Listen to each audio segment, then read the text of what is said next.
세례 요한은 예수님보다 6개월 먼저 태어난 사춘지간이었습니다.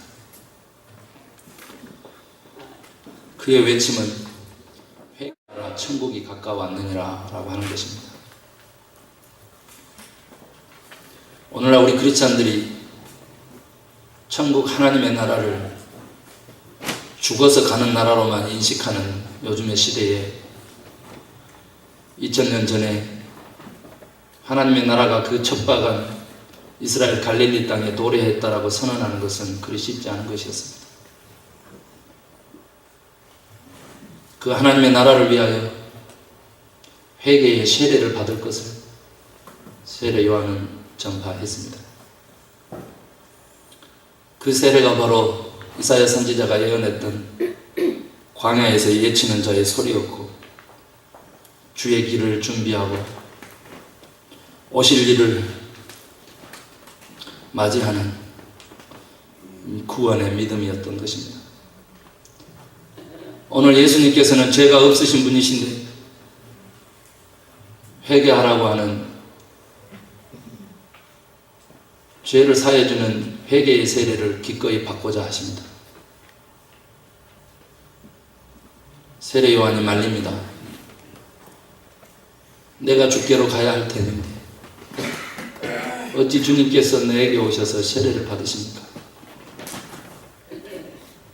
세례 요한의 이런 태도는 180도 다른 것입니다. 그는 낙타 옷을 입었고 허리에 가죽띠를 띠고 음식은 메뚜기와 석청을 먹었더니 나실인의 삶을 살았던 인물이고,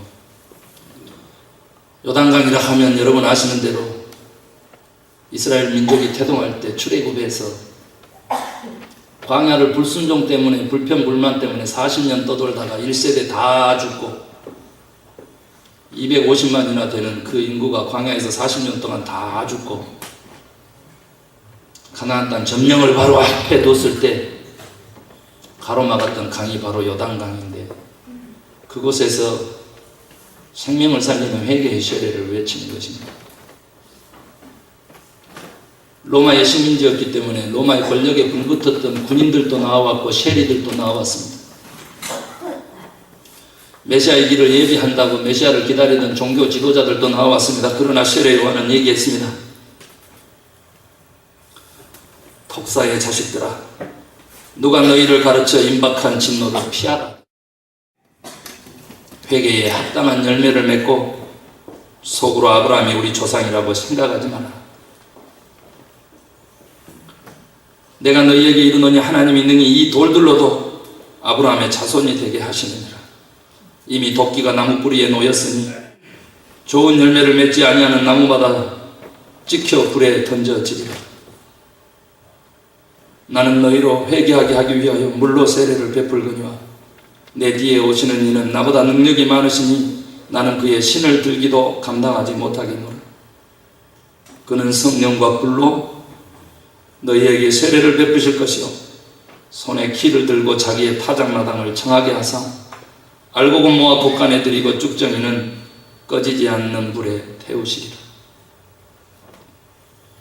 이랬던 세례 요한이 죄 없으신 어린 양, 인류의 죄를 지고 가시는 예수의 세례 앞에서는 그렇게 해서는 안 된다고 이야기를 합니다.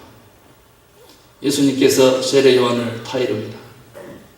허락해라. 우리가 함께 세례를 베풀고 세례를 받음으로 모든 의가 이루어져야 할 것이다. 오늘 예수님께서는 왜 세례를 받으시냐면 바로 공생애, 즉 하나님의 아들인데도 불구하고 이 땅에 육신을 입고 인간으로 오셔서 30년을 사시다가 이제 처음으로 하나님의 아들로서, 메시아로서, 그리고 참 사람으로서 자기의 길을 가시려고 3년여 동안의 공생애를 준비하는 그 첫머리에 지금 세례를 받으시려고 하는 것입니다. 이것은 마치 가나안 땅을 앞에 두고 젖과 꿀이 흐르는 그 땅을, 요단강을 건너서 가면 생명이요 가지 못하면 광야에서 죽음이라고 하는 그 절박함과 맥이 닿아 있고, 구약에서 말라기 선지자를 마지막으로 하나님의 말씀이 이 백성에게 끊어진 지가 400년 동안 하나님의 음성이 없었던 이때에 마지막에 구약의 선지자로서 최초의 신약의 사도로서 세례 요한의 위치를 가지고 있는 중요한 세례의 장면입니다. 신비합니다. 죄 쓰심을 받는 회개의 세례를 죄 없는 사람이 받을 때 곧바로 마지막 공생에 십자가에서 자기 피를 쏟고 물을 쏟고 옆구리에 창을 받으시고 머리에 가시면류관을 쓰시고 양손과 양발의 못을 박히셨던 그 십자가의 대속의 고난과 밀접하게 연관이 되어 있다는 것입니다. 여러분, 오늘 예수님이 세례를 받으신 것은 우리에게 시사하는 바가 너무 큰데, 그 중에서 하나가 오늘날 많은 그리스도인들이 신학의 하나님, 맹목적인 용서와 맹목적인 탐욕의 은혜만을 추구하는 그러한 신앙의 자리에서 세례 요한에게 세례를 받으심으로써 구약의 율법을 거부하는 것이 아니라 완성하러 오시겠다.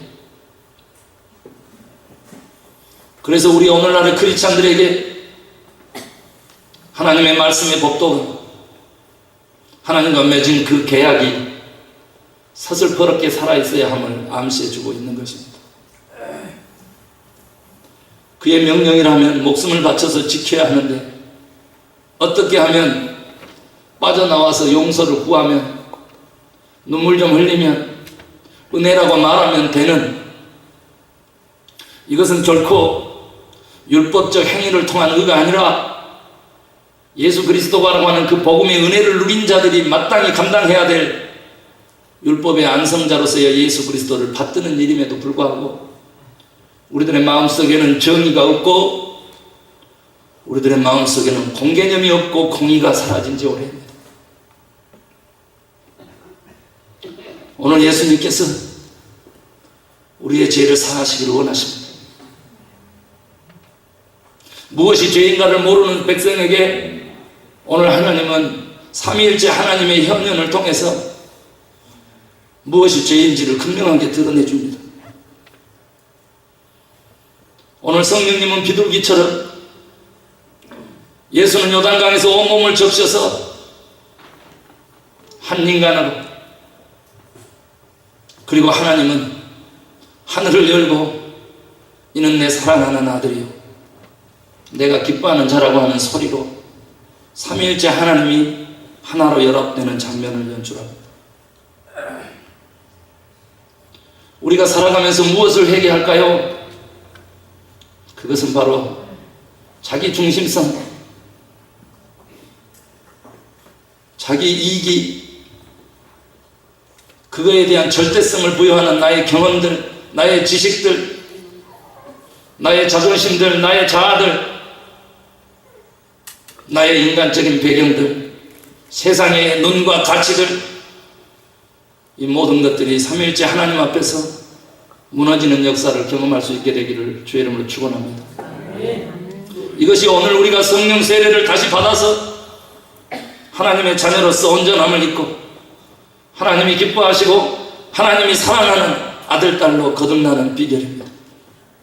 우리가 믿는 하나님이 삼위일체 하나님이라고 하는 뜻은 그분이 본질상으로 공동체적인 분이시고 그분이 본질상으로 관계적인 분이시고 그분이 본질상으로 예수님 때문에 인격적인 분이시라는 사실을 다시 한번 마음에 새기고, 나는 무슨 인격이 얼마만큼 부족한가, 나는 관계에서 과연 성공했는가, 나는 나 아닌 다른 사람을 얼마만큼 배려하면서 살아가는가, 이런 것들에 대한 끊임없는 질문을 통해서 회개의 역사가, 새 생명의 탄생의 역사가 있어질 걸로 저는 확신합니다. 이런 죄악을 얘기하는 사람을 만나보지 못했습니까? 그랬으면 오늘 하나님이 여러분을 만나기를 소망합니다. 가정에서도 내가 얼마나 이기적이었습니까? 부모와의 자식 간의 관계성 속에서도 내가 얼마나 자기중심성이었습니까? 교회에서도 내가 얼마만큼 소그룹에서도 목회자의 관계성 속에서도 내가 얼마만큼 자기 감정에 충실하고 자기 중심성이었는지를 오늘 이 회개의 세례 앞에서 우리는 뒤돌아보아야 합니다. 주님께서 생명의 보혈로 깨끗하게 씻어주신 것입니다. 동이서에서 먼 것처럼 우리의 죄가 지옥같이 붉을지라도 흰눈같이 되리라고 주님이 약속하셨어요.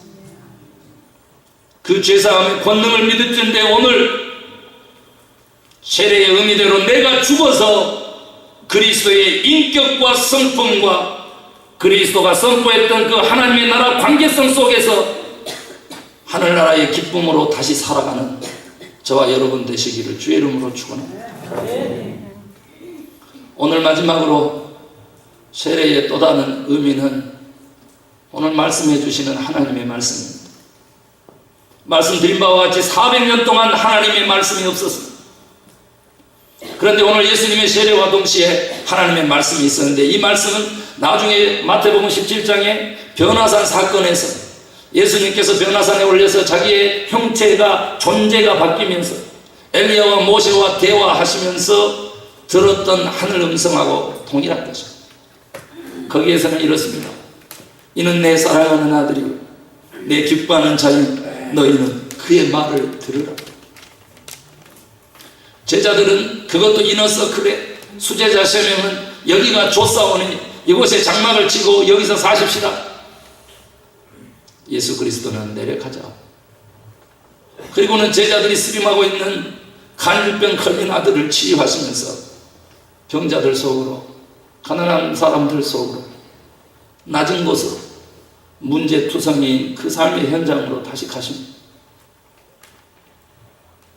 오늘 하나님의 말씀이 예수 그리스도가 본질상으로 존재적으로 다른 존재라는 거예요.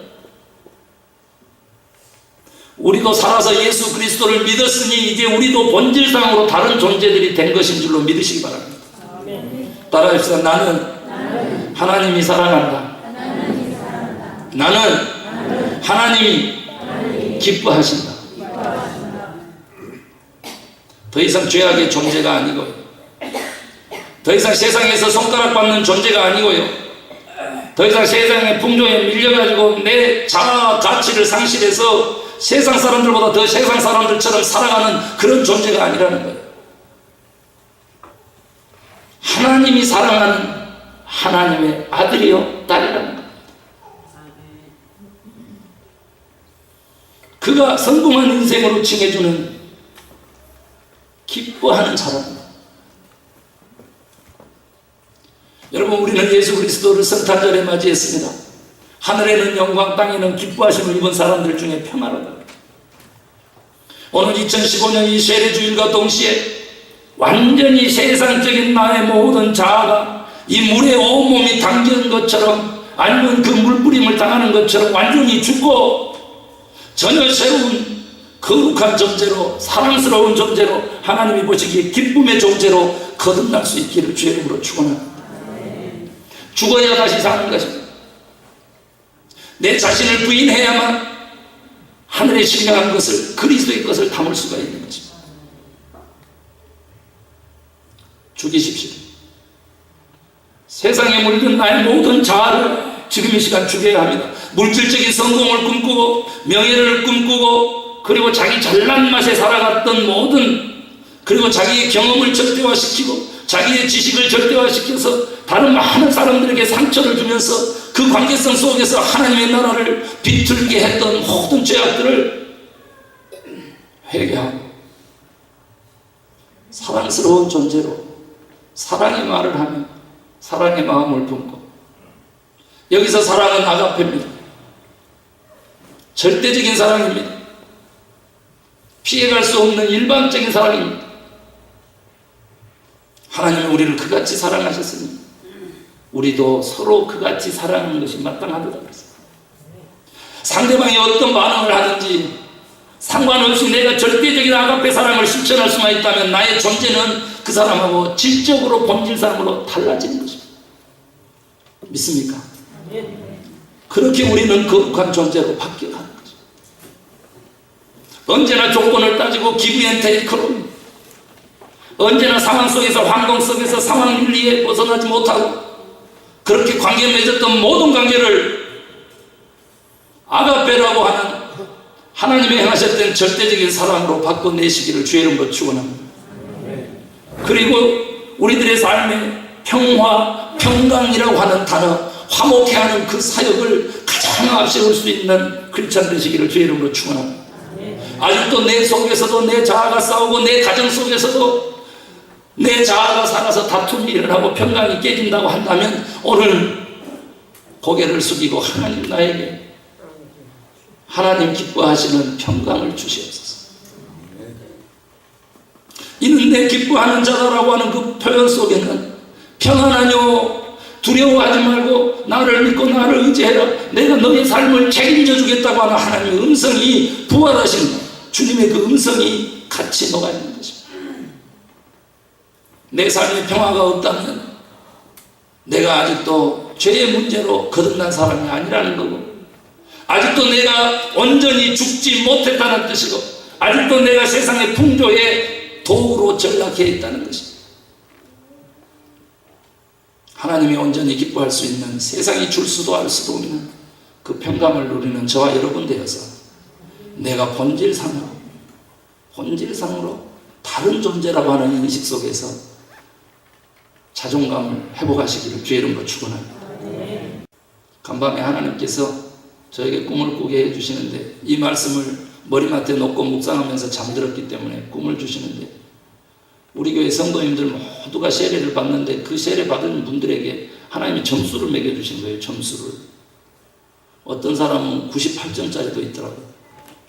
100점이 만점입니까? 그래가면서 이제 제가 자신이 궁금해가지고 제가 세례를 받았어요.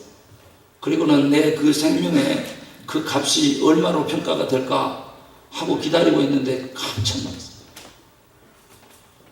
점수가 안 뜨는 거예요.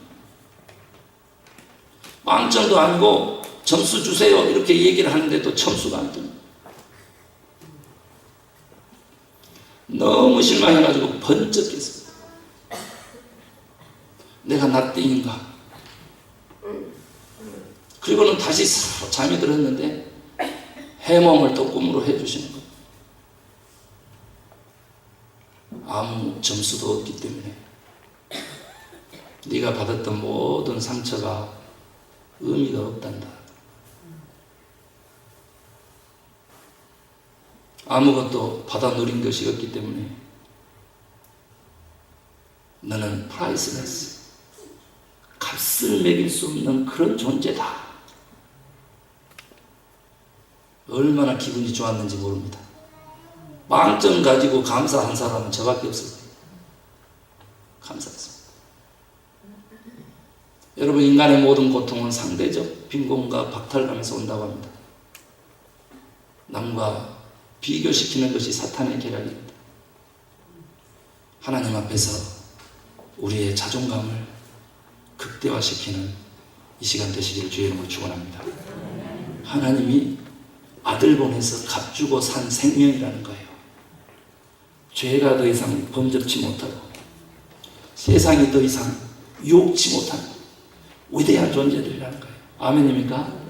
다시 한번 내 사랑하는 아들, 딸이요, 내 기뻐하는 자라고 하는 그 음성을 찬양을 통해서 서로에게 들려주십시오.